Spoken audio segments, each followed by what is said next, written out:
Puji Tuhan, salam sejahtera bagi kita semua, keluarga GPDI El Shaddai Magelang, dan seluruh yang menyaksikan renungan pada saat ini. Puji Tuhan, kita akan merenungkan lagi kebenaran firman Tuhan yang terdapat di dalam Amsal 14 ayatnya yang ke-12.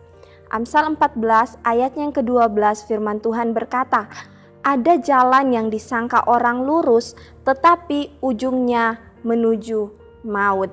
Puji Tuhan, Bapak Ibu Saudara yang dikasihi oleh Tuhan.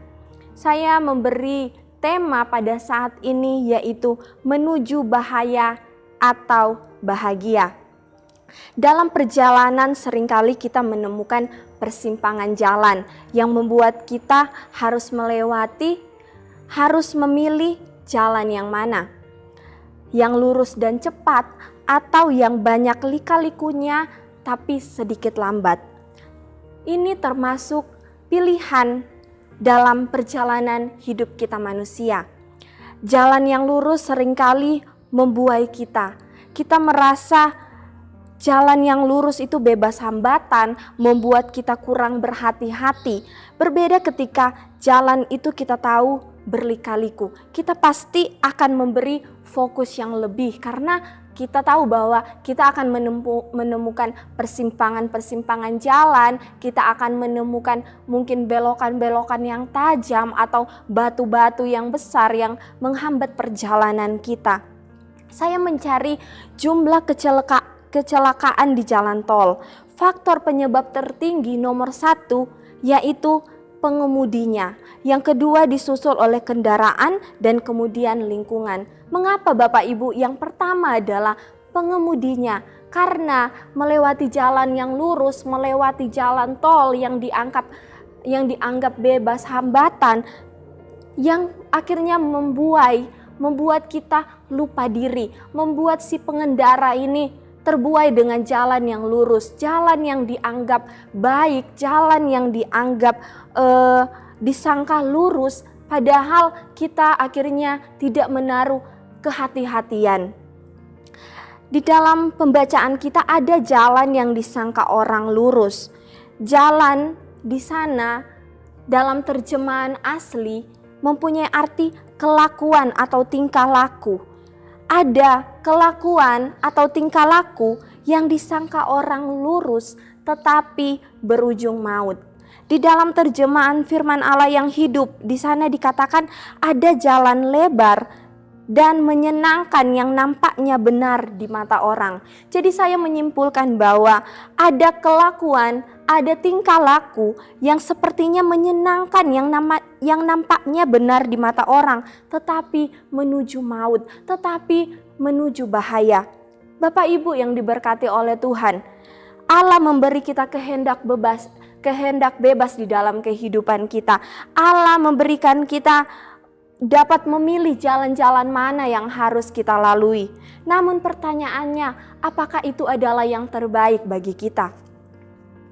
Kita akan melihat beberapa contoh tokoh Alkitab yang mereka menentukan jalan hidup mereka sendiri. Mereka merasa bahwa itu adalah yang terbaik. Namun kita melihat bahwa berujung maut, berujung membahayakan kehidupan mereka.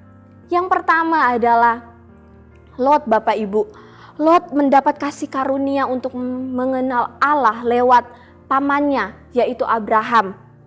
Dia diberkati berkelimpahan secara jasmani, secara rohani. Namun kemudian Lot memilih meninggalkan Abraham di tanah Kanaan dan dia pergi ke lembah Yordan. Dia sangka bahwa tanah di lembah Yordan adalah tanah yang subur. Di sana dia melihat bagaikan surga dunia. Di sana hidupnya dia merasa bahwa ketika dia memilih jalannya di lembah Yordan, dia sangka bahwa di sana hidupnya akan berkelimpahan. Lot memilih jalannya sendiri. Dia menyangka bahwa itu adalah baik bagi dia.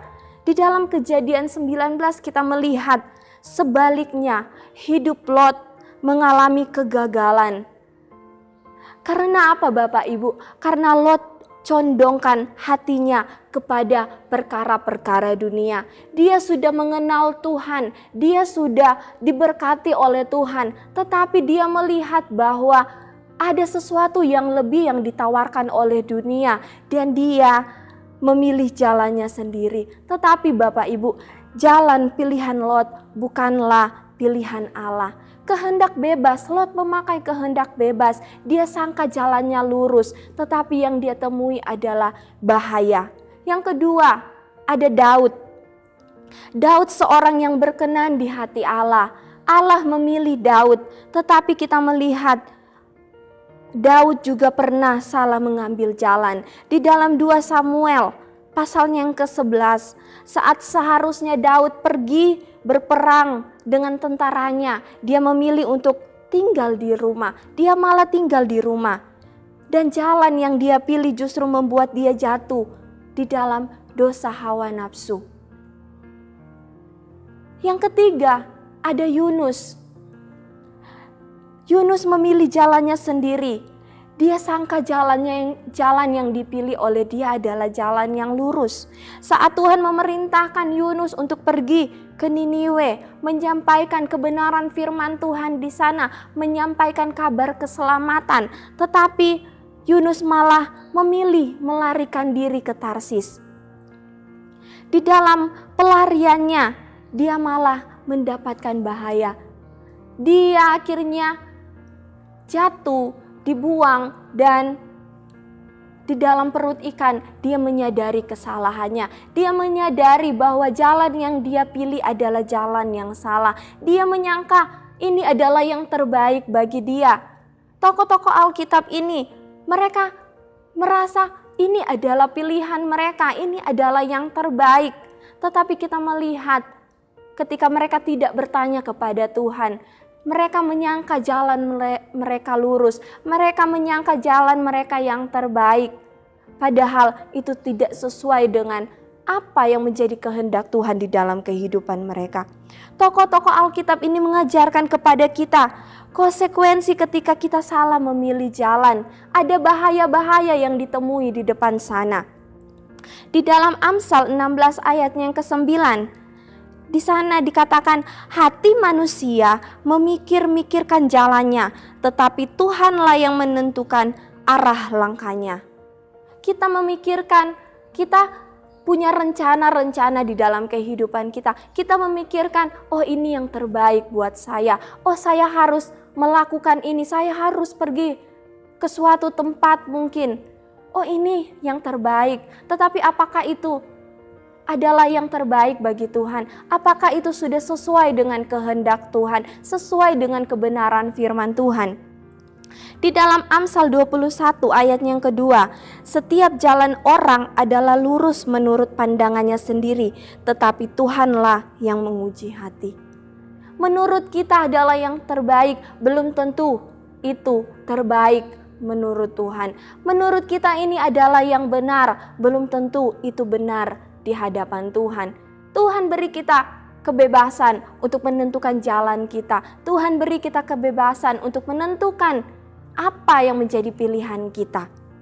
Karena itu betapa kita butuh hikmat Tuhan dalam kehidupan kita. Jadikan firman Tuhan sebagai pedoman hidupmu Bapak Ibu Saudara yang dikasihi oleh Tuhan. Sebab firman itu menentukan jalan hidup yang benar. Firman itu tidak ada firman Tuhan yang gagal di dalam kehidupan kita. Tidak ada rencana Tuhan yang gagal di dalam kehidupan kita. Rencana manusia bisa saja gagal, tetapi tidak dengan rencana Tuhan. Nabi Nathan diutus oleh Allah untuk menegur Daud. Dan dengan kerendahan hati, Daud menerima teguran itu. Dan kemudian Daud bertobat. Dia menyadari kesalahannya, dia menyadari pilihannya untuk tetap tinggal dan tidak pergi berperang adalah salah, karena itu membahayakan dia jatuh ke dalam dosa. Bapak Ibu Saudara yang dikasihi oleh Tuhan, mungkin saat ini engkau ada di jalan yang salah dan jalan-jalan pilihanmu itu membahayakanmu. Seperti Daud, dengan kerendahan hati, terimalah kebenaran firman Tuhan dan berubahlah, bertobatlah Bapak Ibu. revival, kita mau berubah dari hal-hal yang salah. Kita mau berubah dari pikiran-pikiran kita yang menurut kita adalah lurus jalannya. Dan kita mau menetapkan kehendak Tuhan di dalam kehidupan kita. Di dalam Amsal 21 ayat yang ke-30, tidak ada hikmat dan pengertian dan tidak ada pertimbangan yang dapat menandingi Tuhan. Bapak Ibu, hikmat kita, pengertian kita akan hidup kita, pengertian kita akan kehidupan keluarga kita, anak-anak kita, tidak menandingi hikmat Tuhan, tidak menandingi pengertian Tuhan, pertimbangan Tuhan di dalam kehidupan kita. Untuk menjalani hidup kita, kita butuh hikmat Tuhan, kita butuh kasih karunia Tuhan, saudara. Tidak ada hikmat dan pengertian yang melebihi, yang menandingi Tuhan. Karena itu betapa kita perlu terus menyerahkan kehidupan kita ke dalam tangan Tuhan. Menyerahkan setiap kehidupan kita, jalan-jalan yang akan kita lalui. Setiap rencana-rencana kita serahkan ke dalam tangan Tuhan. Berdoalah dan mintalah Tuhan untuk memberikan kita hikmat. Kenalilah jalan-jalan Tuhan agar kita terhindar dari bahaya. Agar kita mendapat kebahagiaan di ujungnya, bukan maut. Mendapat bahaya di sini ada dua, yaitu kehidupan kita di dunia kita kemudian jatuh terjerumus ke hal-hal yang dosa, atau kita kepada bahaya di dalam kehidupan kekekalan kita, yaitu kita memperoleh api neraka. Tetapi marilah Bapak Ibu, kenalilah jalan-jalan Tuhan, berjalanlah selalu di dalam kehendak Tuhan. Tuhan Yesus memberkati kita semua. Terima kasih telah mengikuti Renungan 79, kiranya dapat menjadi berkat bagi kita semua. Bapak Ibu Saudara yang ingin didoakan untuk pokok doa tertentu, yang ingin menceritakan kesaksian, baik mujizat, kesembuhan, pemulihan masalah keluarga dan lain-lain, dapat disalurkan melalui chat WhatsApp di nomor 0813 2742 0088. Puji Tuhan, saat ini kita akan sama-sama berdoa. Mari tundukkan kepala dan kita berdoa. Terima kasih banyak Bapa yang baik. Bapa, bawalah kami untuk terus berjalan di dalam kehendak Tuhan.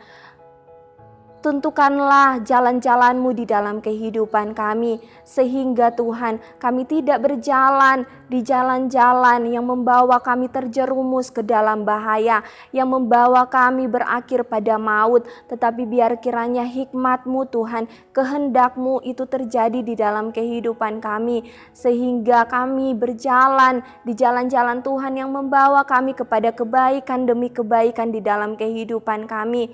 Tuhan, kami mau merubah cara pikir kami mau berubah kehendak-kehendak kami menjadi kehendak Tuhan di dalam kehidupan kami. Ajarlah kami Tuhan untuk melihat jalan-jalan Tuhan, mana yang terbaik bagi kehidupan kami. Terima kasih banyak Bapa yang baik, memberkati kami semua, jemaat GPDI El Shaddai Magelang dan seluruh yang menyaksikan renungan ini. Tuhan, Engkau memberkati kehidupan mereka, kesehatan, keluarga, pekerjaan, studi mereka diberkati oleh Tuhan. Terima kasih Tuhan Yesus, jadikanlah hati kami tahir ya Allah, dan perbaharuilah batin kami dengan roh yang teguh. Janganlah mengambil roh-Mu yang kudus daripada kami. Di dalam nama Tuhan Yesus Kristus, haleluya, amin.